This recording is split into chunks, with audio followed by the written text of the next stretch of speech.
This episode is brought to you by Progressive, America's #1 motorcycle insurer. Everything is more exhilarating when you're on your motorcycle, just like your bike is more protected when you choose Progressive Motorcycle Insurance. They offer coverage for your bike, starting as low as $75 per year. And they keep things affordable, with discounts like paid in full, multi-policy, and responsible driver. So raise your kickstands and get to quoting at Progressive.com to see if you could save. Progressive Casualty Insurance Company and Affiliates. $75 premium is for state minimum coverage. Not available in D.C. Discounts not available in all states or situations.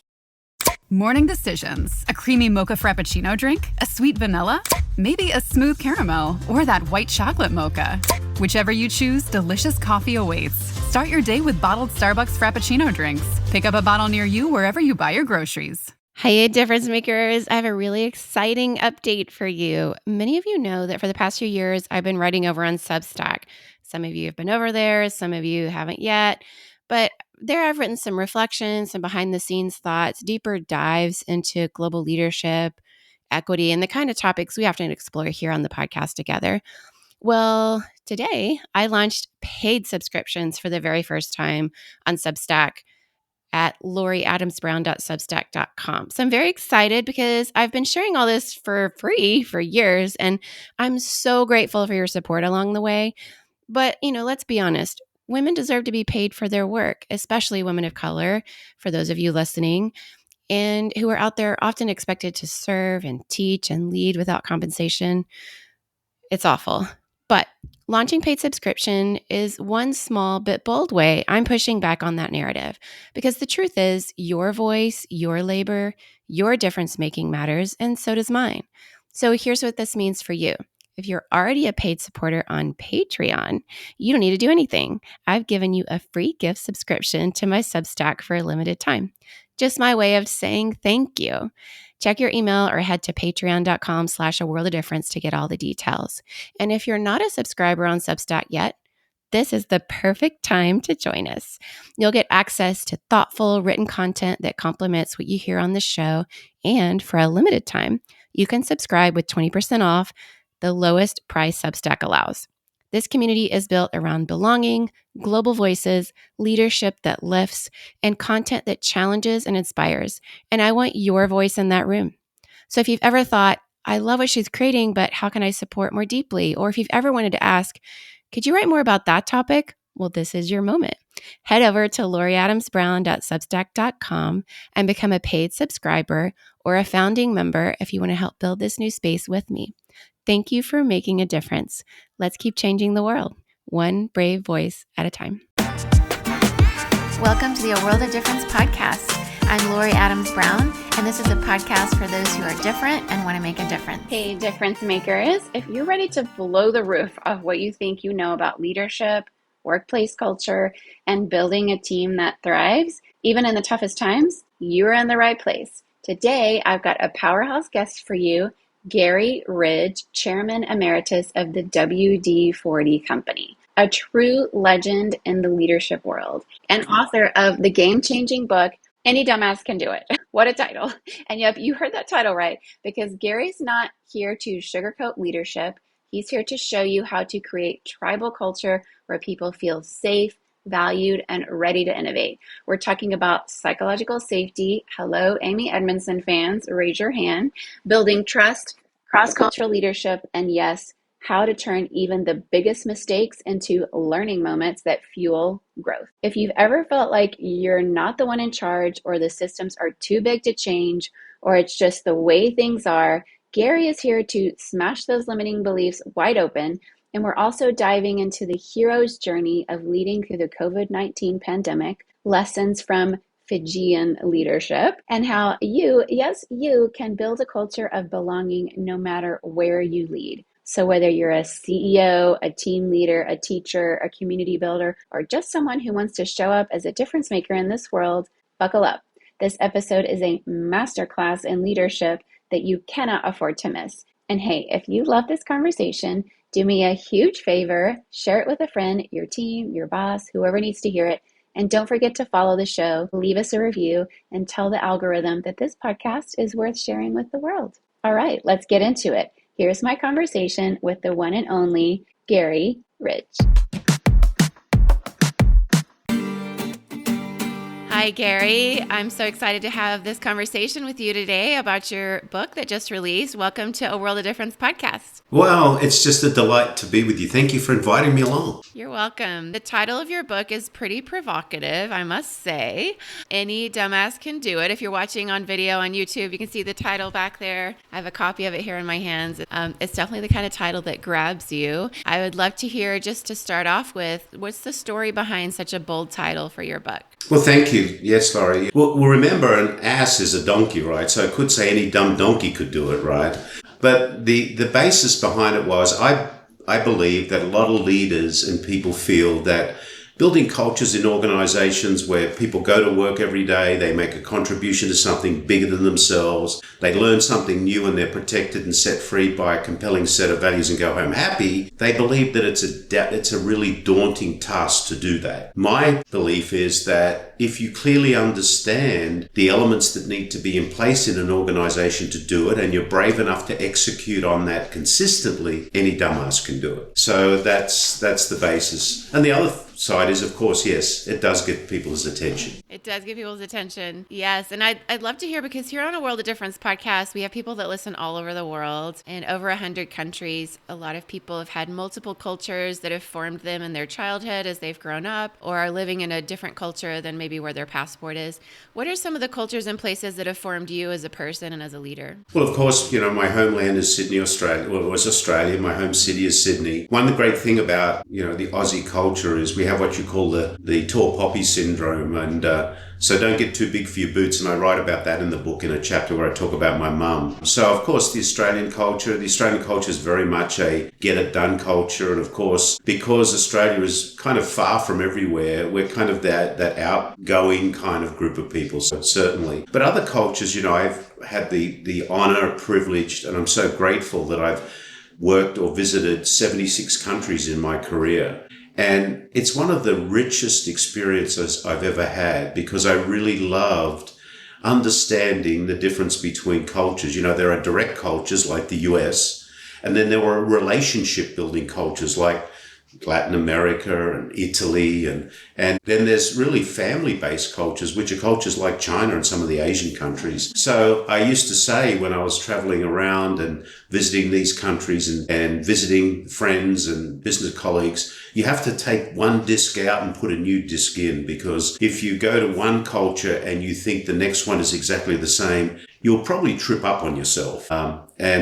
I often say the worst thing you could ever do, well, one of the worst things you could ever do, is send the salesperson that you send to in Bentonville to the same Walmart buying office in Mexico, because the way that you need to react is quite different. I resonate so much with that. Having grown up in international schools in Central and South America, where I learned a lot of relationship building skills. In fact, we were graded on that in elementary school. We had a conduct grade where, as an introvert, I remember in Costa Rica, my teacher, Don Luis, telling my parents that I needed to work on saying buenos dias when I walked in, that I needed to initiate as a child with my teacher. Those relationship building skills were something we were learning in school and in our environment, but they're also a part of business, as you mentioned. So there's places in the world where you'll have these lavish dinners, or business isn't just a phone call or an email. It is very relational. So I resonate with that. Also, having lived in Southeast Asia for 20 years of my career, it's very different the way things operate. And I love the disc analogy. I think that's a really great one. One of your key ideas is about creating a safe environment for, these learning moments that we have opportunities to have. And so some people might say, well, that sounds great in theory, but is it impractical in these very high pressure, rapidly changing environments of corporate settings nowadays? How would you respond to that? Well, every great decision comes from learning. Actually, there's nothing that's original other than probably Ugg the caveman. If we look at, and that's why we talk about the learning moment. In fact, the company that I worked for 35 years, 25 years as CEO, that product came from 39 learning moments. Back in 1953, the company was called Rocket Chemical Company. It was a fledgling little business down in San Diego.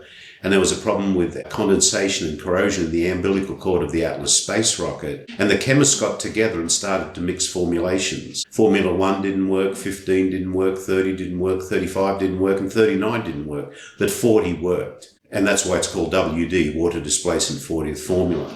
And I think one of the things that we do have to be aware of in business is creating the fear to be able to say, I tried this and here's my outcome and it worked. Or I tried this, here's my outcome and it didn't work. How do I learn from that experience? So again, everything we have is a result of some learning or enhancing through some experience. So I think anybody who doesn't really think that the power of learning is a very, very big superpower, they need to maybe think about it a little more. Well, actually, I learned that from your book. I did not know that WD-40 had been tried, 39 other times and they didn't work. And I think it's one of those great illustrations that we can continue because people can really relate to that it really is just keep trying. For those of us who work in the tech world, this is something we constantly talk about. But Amy Edmondson, and you quote her in the book, talks a lot about psychological safety. And you talked about psychological safety being something you were developing at the same time within the company culture. So what would you say to those leaders who argue that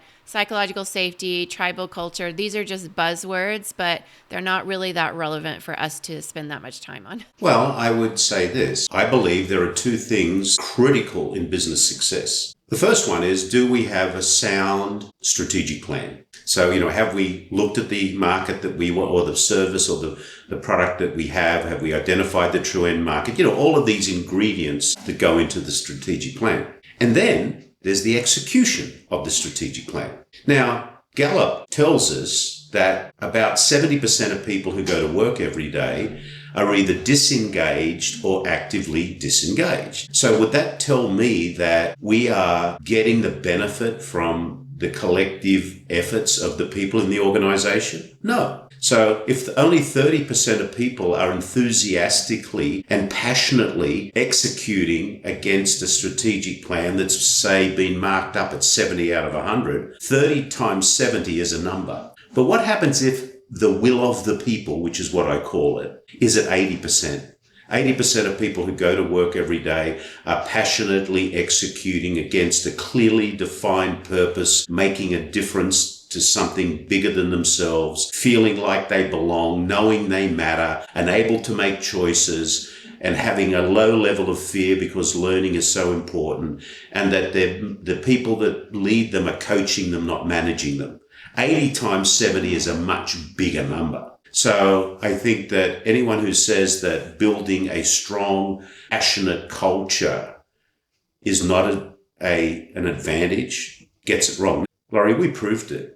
Over 25 years, we took the blue and yellow can with a little red top to 176 countries around the world, and we took our market cap from $300 million to $3.5 billion, while 6 or 7xing our revenue. And we did it because we had a reasonable strategic plan. But the true superpower of the organization was 98% of our people said they loved to work at the company, and we had a 93% employee engagement. So we had a very high will of the people. It's truly incredible. As somebody who works in a Silicon Valley tech company that's global, engagement is something that those of us in talent development and CEOs, CHROs are constantly trying to figure out. And the world of work is changing. So, I and you and many others experienced a lot of our work life, which was 5 days in an office, and not even just in roles where you're in manufacturing, but, these sort of corporate roles. But then, things started to shift even prior to the pandemic, where suddenly there were these questions and a lot of social research around productivity, how people work best. And some of the things that you're mentioning, having autonomy and figuring out the way that you get work done that works best for you. This is a very hot topic right now in Silicon Valley with CEOs trying to figure this out and position their companies for the future of work, welcoming in these digital natives, Gen Z, Gen Alpha, neurodiverse populations. What advice would you give a CEO that's making those hard decisions right now for their people and the engagement question? Sure. So there is no doubt that we learned through benefiting from technology that there is an opportunity to do the work some of the work we do without driving through, 8 hours of traffic morning and night. No doubt about it. But I don't think it's an either or. I think it's a both and here's why. One of the key drivers of innovation is connection. And I think that during COVID, when we were forced to go somewhat virtual, organizations that made finite decisions saying we're going to always be virtual probably jumped out in front too far. And I'm seeing now that organizations that have a balance, that they are bringing people together so that people can have micro conflict, because I think micro conflict is important. The micro conflict like around the water cooler, but also bringing people together to do meaningful work. And I think that, the leaders that work this out, Laurie's running out the door in the morning. She gives her husband, wife, or significant other a high five and says, I am so excited to go to fill in the blank today because we are going to work on fill in the blank. Now, I've said so excited. And the fill in the blank is not, I'm so excited to go to work and sit in front of the screen all day. But if we're bringing people together to use their brain, to use their connection, to do meaningful thinking and exciting thinking, to challenge each other, to strategize, that's important. The other thing as a leader, I think I want to see people in action. I'm fortunate. My daughter, who lives in Australia, is a dance teacher. And she said to me one day, Dad, before we would ever put anyone on Broadway, we would have them dance off Broadway so we could see what steps we needed to coach them on. And I think that's really important too. I know as I went through my career, given the opportunities to present in front of a board of directors, give a presentation to a wide bunch of people, whatever that is, was very beneficial in honing skills. And then I could see who those people were. So I think overall, we need to get that balance. It's not an either or, it's a both and. Finally, I might say that the other thing that's important, I have the honor and privilege of serving on the board of a very nice company out in Cincinnati called Gorilla Glue. And Gorilla Glue have about 600 people on their factory floor making very fine products every day. Well, they want to see that the people in the front office are also there some of the time, so we don't create this great divide, because you can't make glue in your lounge room. And, and Gorilla Glue have really taken that position of, we're going to show the people on the factory floor that they are meaningful to us because we're going to be here. We're going to be walking around. The CEO is a great CEO who manages by walking about out on the factory floor, knows the names of most of the people, I should think, which I think is also very important. Yes, it's, some of the research that we're seeing, because some of it is still being researched, to be honest. So there's been enough years since the COVID pandemic and the return to office for some of the corporate side of even manufacturing companies, where we can assess how engagement works best and what's going on with attrition and that type of thing. And I do believe, as somebody who works in a manufacturing company, there is an element that we are seeing of just the presence. And I think you really touched on an important point. We are seeing where engagement can decrease if a return to office mandate is, maybe a 4-day, 5-day a week situation. And then people are coming to an office after sitting in traffic, and then they're on Zoom calls all day long, but they're not really seeing the benefit of being together. So I think some of the easy parts of the decision are a return to office mandate. The hard parts are explaining the why behind it, being clear on that, and then doing the hard work of arranging situations where people are getting their brains together. Absolutely.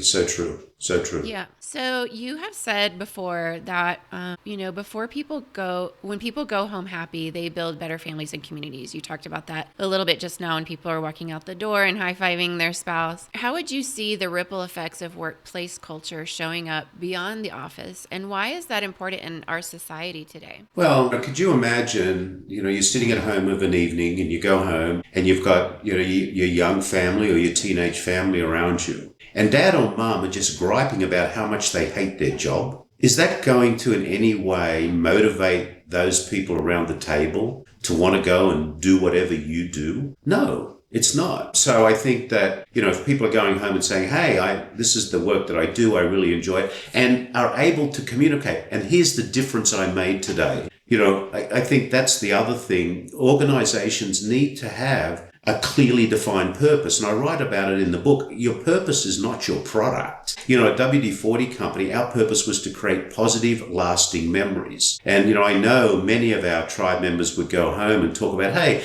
this is how I created a positive, lasting memory today. This is how we did it. This is what the outcome was. So there's no doubt we want to set that example. And if you look at the statistics from Gallup, the biggest shift in disengagement is with young people under 35, which is sad. And the other thing that is really sad is we have an epidemic of loneliness going on. And, you know, we need to deal with that. Loneliness is devastating. It ends up in a bad place. So I think we as businesses have an opportunity and an absolute responsibility to do what we need to do to create an environment where people, and I've said it 1,000 times, it's pretty simple. Do people know and feel like they belong in the organization? And that's by the way they're being treated by the people in the leadership.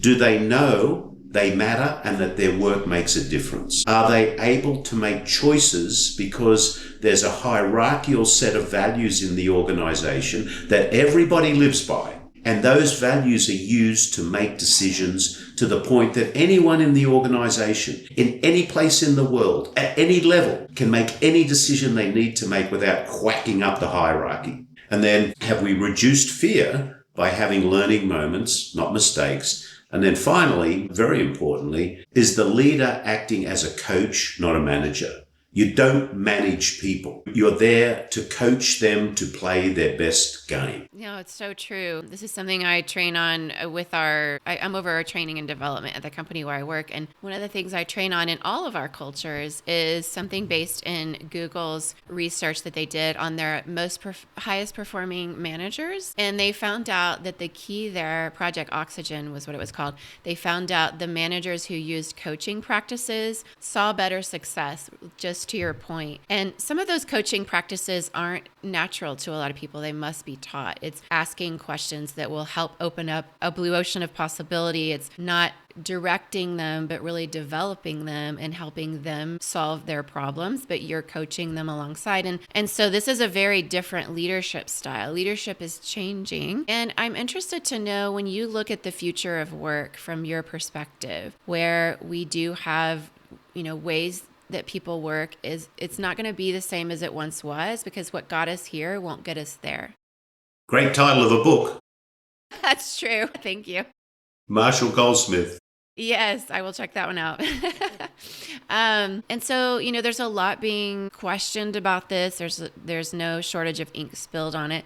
No one really knows exactly how it will go with AI entering to the picture. But I would love to hear from your perspective, if a CEO is trying to position their workforce strategy, their talent development strategy right now, what are some things they should be thinking of to keep that engagement, to, cultivate that culture of psychological safety, and to position their company for the future of what's happening in work? So, I come back to the point of whether we were in the 1900s, the 1950s, the 2000s, or the 2025s, the heart is still the same.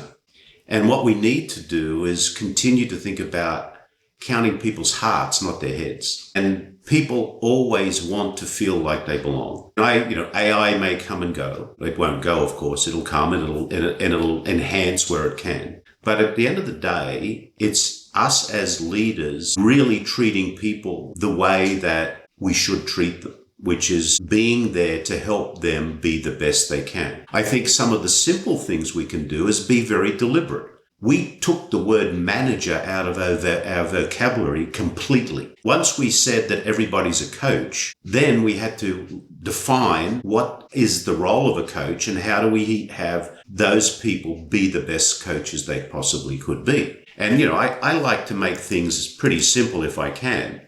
And I think a lot of organizations camouflage issues with confusion that people don't understand. So if I think about the coaching contract, it's pretty simple. A coach knows what it takes to win the game. A coach is brave, not protecting their own comfort zone at the expense of other people's development. They know how to win. A great coach never runs on the field to kick the ball. The offset of that in most leadership styles is micromanagement. A lot of people want to be a micromanager. They spend a lot of time on the sideline observing the play with one objective only. That's to help the person they have the privilege to lead be a better player. They add value with feedback. They never ever go to the podium to pick up the prize. And they spend a lot of time in the stinky locker room. And the stinky locker room is that place where business really happens. Instead of thinking there's some sort of corporate royalty that has a privilege that they don't necessarily have. So going back to your question is my advice or my learning from my experiences to leaders is engage with your people like human beings. Treat them as you would like to be treated. You know, there's a great book written by Robert Fulghum that's entitled Everything We Need to Know We Learn in Kindergarten. And if you've ever read that book, those principles are truly the principles of great leadership. No, they really are. Some things are very simple. We often see a bit of arrested development in the corporate world where, you know, maybe some people just need a really good therapist and they need to spend some time looking inside and unpacking maybe their childhood narratives. But coaching is so important, and it really is a role that is essential in the future of work. I totally agree. You know, in your work as a culture coach, right? One of the, you know, I guess something to unpack here is one of the misconceptions leaders might have is when they're first starting out to build a people-centered culture is maybe making the mistake that we just mentioned of assuming that what happened in the past is going to be exactly how it will be in the future. How do you help people shift their mindset to this very people-centered nature of how culture should be so that they can be future-proofed as an organization? I think what I've learned over time, Laurie, is most leaders, most people don't get up every day with a clear objective of treating people badly as a leader. And what I've found is that awareness of their leadership behavior is so important. So, you know, I currently coach 8 or so CEOs or C-level executives. And when we go through a process of identifying their leadership behavior, and I kind of put the mirror in front of them and I say, do you know that not being a good listener sends this message to the people you lead? And they go, oh, no, not really. Do you know that being a micromanager sends this message? Do you know that, you know, and once we identify these behaviors and show them how it's negatively impacting the people they have the privilege to lead, they kind of go, oh, really? So then we go from awareness to intention. How are we going to change these behaviors intentionally to become a better leader so that those that you're leading and coaching trust you more, rely on your guidance and your coaching. So I think a lot of it is awareness. I know I was like that. You know, I had leadership behaviors, and when I look back at them, I go, oh my gosh, why did I ever act like that? But until I became aware of them, I didn't know how it was impacting people. It's such a key point. One of the fundamental four, we call it in the key leadership program I've developed at our company, is self-awareness. And when I first brought it up, it was, for some people, a complete unknown. I think most of us have a higher estimation of ourselves and how we show up as leaders. And if we don't have conversations around the power dynamics, we might be tempted to take an approach of just asking our direct reports, well, how do I show up? But if they don't feel psychologically safe to push back or disagree with us because we haven't cultivated that, we're not going to get accurate answers. So self-awareness is absolutely crucial. How we show up as leaders really matters. How have you seen this develop for some of the leaders that you've coached? Well, it makes an absolute difference. You know, once in the coaching work that I do, after identifying and we change behaviors, I go back about 6 months later and I talk to the stakeholders. And in all circumstances, they've said, we've seen the change. And the team has become more united. Trust is built. You know, trust is so important. You know, are people, when we look at the elements of trust, do the team think you're able, believable, connected, and dependable? A, B, C, D of trust. And that comes out very, very strongly. So I think that awareness is very important, but intention is so important. It is important. I want to talk a little bit about how, you know, especially those who led throughout the COVID pandemic in a business had to make some difficult decisions. And I think to our point around self-awareness, a lot of times founders, and if they're still currently leading the company especially, have their own hero's journey that they're on. They see their journey themselves. But the reality is each of our employees, they're going on their own hero's journey. And what I mean by that is the transformation we see. What do you have to say and what did you notice around understanding the employee's hero's journey and not just centering the one of the person leading as a CEO or a founder and CEO, but to also center the stories of the employees and what they're experiencing as a hero's journey? Yeah, it was so important going through COVID. And, one of the ways to do that is to show empathy with the employee. In so many cases, and it's sad, ego eats empathy instead of empathy eating ego. And I don't know whether I've ever introduced you to this person or not. I talk about it in the book. This is Alec, or it could be Alice, the soul-sucking CEO of Fear Incorporated. And I made this little doll up so I could talk about them and the behaviors. But one of the most damaging behaviors is ego. And I think what we learned through COVID is we had to show empathy, even more than before. And, empathy should not be confused with sympathy. Sympathy is, I'm sorry you feel that way. Empathy is, I'm going to feel what you're feeling. So I know as we went through COVID at the company and, it was in my last years as leading the company, an amazing learning journey. And in fact, I wrote another book called The Unexpected Learning Moment, which was leading the company through COVID. We really had to turn up the volume on showing empathy and understanding to the people that were in the organization because they were going through their own hero's journeys. It was very interesting, We went into COVID with very, very high employee engagement, 93%. And we'd had that level for many years. And we treasured that. 98% of the people said they loved to tell people they worked at the company. In January of 2021, if you remember back, and most of us don't want to, COVID was still uncertain. We hadn't had a vaccine. We were kind of nearly a year into this. We're getting exhausted. We're getting frustrated. People are escaping toxic organizations. So I said to the team, my leadership team, I said, we need to check to see if we've drained our cultural equity. So we went out and we did a check-in survey. And the numbers came back and they were all pretty much where they were in the March that we'd taken it just before COVID started. And there was one number that went up, and it was the answer to the question, I am excited about my place in the company's future. And it came back at 97% of our people globally said that they felt safe, confident in it. And I thought, this number is wrong. It cannot be right. Who's not in the same season that we're in right now? So we went and checked the data, and it was right.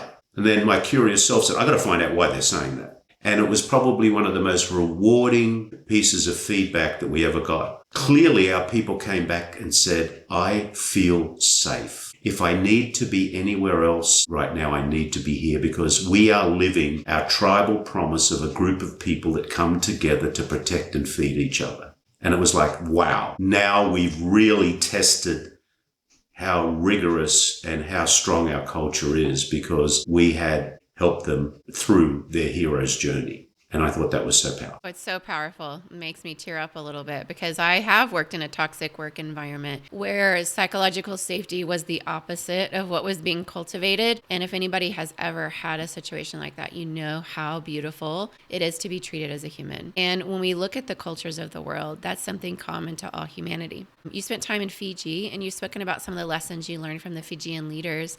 What were some of the most important insights you took from their leadership approach, and how did you incorporate that wisdom into the culture you built at WD? Yeah, well, I love Fiji, and I love the heart and the kindness of the Fijian people, and I was privileged enough. We've been back there, I think, again this year. This will be our 10th visit to the same island that we go to, and we've become kind of family. But I think the thing that stood out to me was how, and as you know, I developed this tribal culture concept at the company. And the tribal culture is not to be reflective of any indigenous group. If we go back to the beginning of mankind, the caveman was part of the tribal culture. But the thing that was really, really powerful to me is I was able to identify attributes of the tribal culture that when I spoke to some of these tribal leaders, they reassured me that these attributes were things that kept them together over a long period of time. And the thing that I learned was the number one responsibility of a tribal leader is to be a learner and a teacher. And I remember speaking to some of the tribe leaders in Fiji, and they said, if I, as the tribal leader, didn't teach this tribe member to be proficient at fishing, then we wouldn't have food and the tribe would die. And we had to teach this tribal leader to be proficient at building a bure, otherwise we'd have nowhere to sleep. So, and we had to be focused on the future. If we saw a storm coming, we had to prepare for it. We couldn't ignore it. So the whole attributes of a tribe were built around, a tribe is a place of learning and teaching. It's a place of values. They all had values, and they all used values to make decisions. They had future focus. They respected specialized skills in the organization. They respected the fact that we were warriors. We were there to protect and feed each other, right? That's where that came from. And then they said, and we need to celebrate. And if you've ever been to Fiji, they love to celebrate. There's always a guitar and someone singing and the happiness of the world. So when I was at the company, I was able to talk about these things to our people and say, this is why it's important. Are you being the true learner and teacher you should be? Are we respecting all these things? So that was a tribal cultural attribute, was something that was really important to me. It's beautiful. I loved reading that part of the book. It's, to me, a leader who can observe other ways of leading and bring in even the different leadership styles of different cultures and incorporate that. Take what works well in your organization and maybe put the other lessons on the side because you don't know at what point you might need also those as the future develops. I think those are some of the best leaders we have in leading our large organizations around the world today. So I really enjoyed that part of the book. I have now just a bit of a rapid fire, quick questions. So just short and sweet answers. No, I'm not a gun owner, so not that kind of fire. Or in California, I'm an anti-gun person, but say whatever first comes to mind. So just short and sweet. The first one is, what's a leadership book besides your own that changed your life? Everything You Need to Know You Learn in Kindergarten by Robert Fulghum. You're not alone. Many people have that answer. It's a good one. What one word would you use to describe a great company culture? Belonging. Great choice. And what's your favorite Aussie slang term? Slang term? Brekkie. Brekkie. I love a good brekkie. Delicious. Delicious. Are you a coffee or a tea person? Coffee. Yes, me too. Yeah. They have great coffee in Australia, They do. Melbourne. I love Sydney. I love Melbourne. I don't want to have to choose because I love them both. But I think the coffee culture of Melbourne is probably a little more. Agree. I'm a Sydney sider, but I would agree with you. What's the most underrated quality in a great leader? Dumbassery. Yes. And I did love that part when you autographed my book and you said, "G'day, Lori, your dumbassery is your superpower." It's amazing. What's the best piece of advice Ken Blanchard ever gave you? It's not about you. Great advice. A mistake you made that turned into a huge learning moment. The mistake I made was not being a good listener. The result of that is I turned into a really good listener, and that was the great learning moment. Amazing. Listening is absolutely key. We know communication is huge for all global business particularly. But the foundational course I have in the key leadership program I developed at the company where I work is called Listen to Understand. People come in thinking it's very easy, and I myself have trained on it so many times, and I still am working on it. It's not easy, but it is a superpower if you can ever master listening to understand. I often say that great CEOs have bleeding tongue syndrome. That's a good way to put it. And I'm going to tell you, there are many times I've sat in meetings like this, biting my tongue, reminding myself to shut up. Wow, it's such good advice. I'm so glad you're coaching CEOs. What is one thing you do every day to stay grounded? Easy. I have a little list here on my notepad. This is my trusty notebook, and you'll see that there's a little placard on there, and it says, "Am I being the person I want to be right now?" And then it says, "Who is that person?" And it says, and I read this more than one time a day. And it says, I want to be grateful, caring, empathetic, reasonable, a listener, fact-based. I want to have a balanced opinion. I want to be curious. I want to be a learner. And I want to throw sunshine, not a shadow. And I have to remind myself of that so often. And the reason I do, Laurie, is we have no right to take our leftovers to anybody. And, we've all been in situations, in meetings, in conversations or whatever, and we've ended that meeting and we're kind of drained. We've left some of ourselves on the table. But then we're going to another interaction which is equally as important to that person or that group of people we're going to. But a lot of us take our leftovers. So nobody deserves our leftovers. So at the company, this was with me most of the time when I was anywhere. And I'd come out of one thing and I'd be going to another, and I'd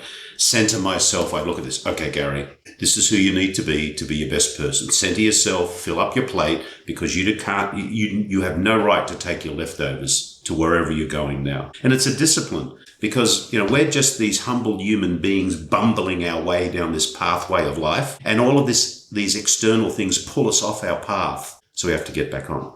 So now I've just broke your rule and I gave you a long answer to a short question. I'm sorry. No need to apologize. That actually was so convicting for me, because I needed to hear that. So I feel like you just kind of gave me a little mini sermon there, but it's true. And I think having that discipline of reading that wherever you go is so powerful, because the world wants to shape us into something very different as leaders. We have to be very proactive about putting our values in front of us and saying, this person, this is their one interaction with me, and maybe this is their one opportunity to have voice of employee to somebody with power in the organization. And it is so important. So that was well worth it. Thank you for that. What's bringing you joy right now? Living my purpose right now. I was given some great guidance by Marshall Goldsmith, who's a dear friend of mine, when I was refiring from WD-40, and he said, do not float into a void, Garry.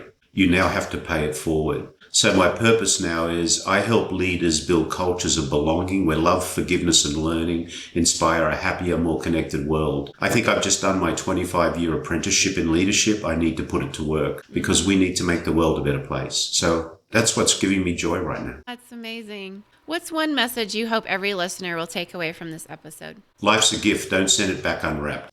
That is so good. So good. Your insight has been so helpful. Thank you once again for writing this book. Everybody get out there and buy Any Dumbass Can Do It, because any dumbass can do it. And you have really shown us today, donkeys or humans or whatever. Thank you so much for your insights, for your wisdom, for pouring back into CEOs. It's so important right now. We really need coaches out there being human-centered as we lead toward the future of work. I always say we want AI to do its job well. Let AI be the robots. But if we become the robots, we are not positioned well for the future of work. We need to be more human-centered and where we can all belong and thrive in our organizations. Thank you so much for sharing yourself with us today. Garry, it's been a real honor and privilege. My pleasure. Thank you for doing what you do and for inviting me along. You're welcome. Wow.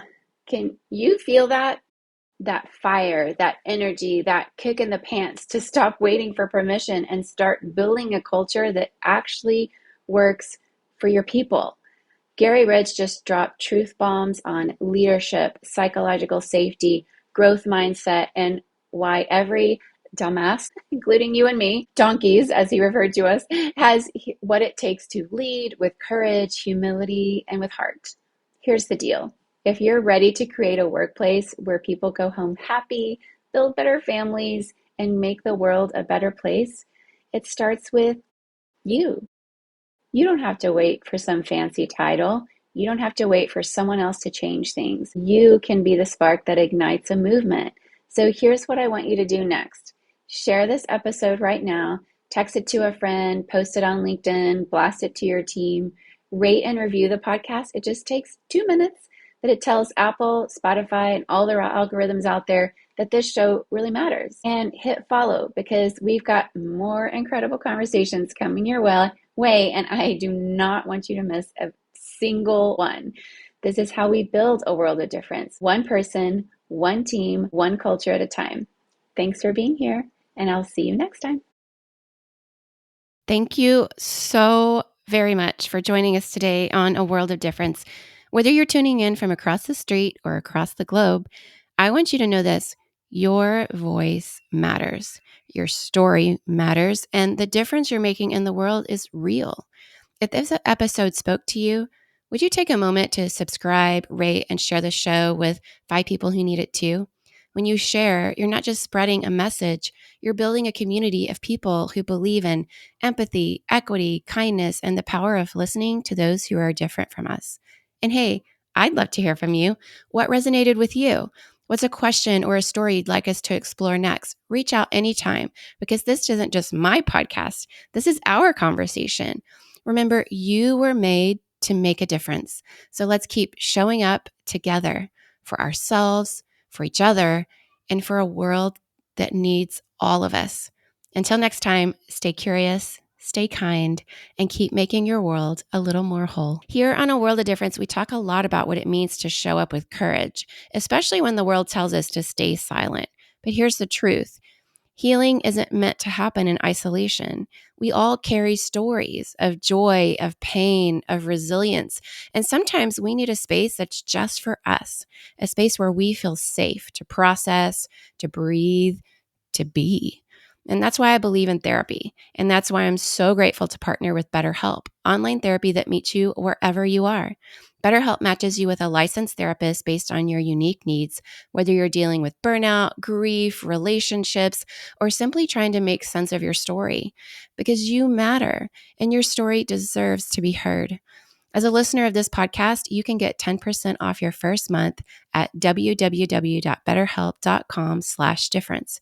Again, that's betterhelp.com/difference, because you don't have to walk this road alone. If you've been feeling stuck, uninspired, or just plain over it in your career, this is your wake-up call. It's time to stop waiting for that right moment and start making moves, because no one is coming to rescue you. If you want to check out the Mastering the Career Pivot, my brand new masterclass is designed to help you take control of your career, pivot with confidence, and land a job you actually love. This isn't some fluffy follow your dreams nonsense. This is real strategy to get unstuck and take action now. Right now. Here's what you get.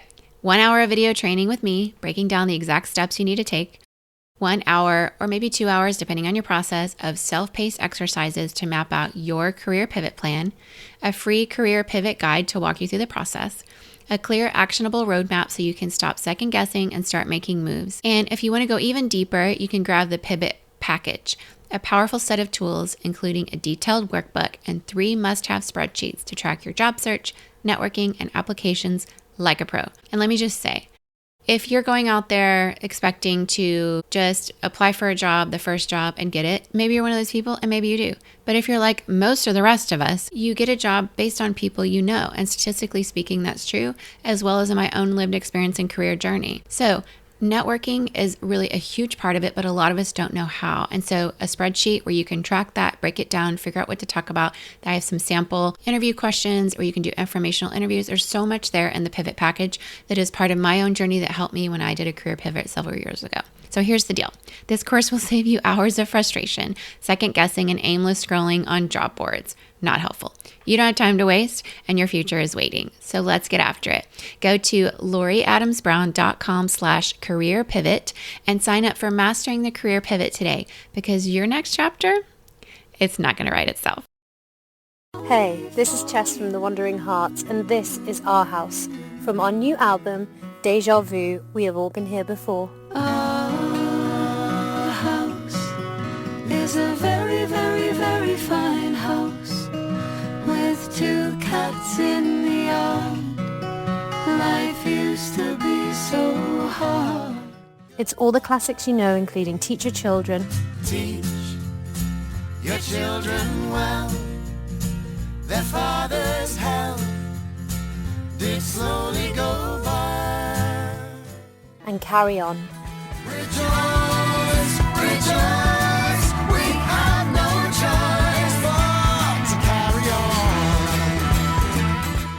Be sure to check out Deja Vu by The Wandering Hearts wherever you stream your music.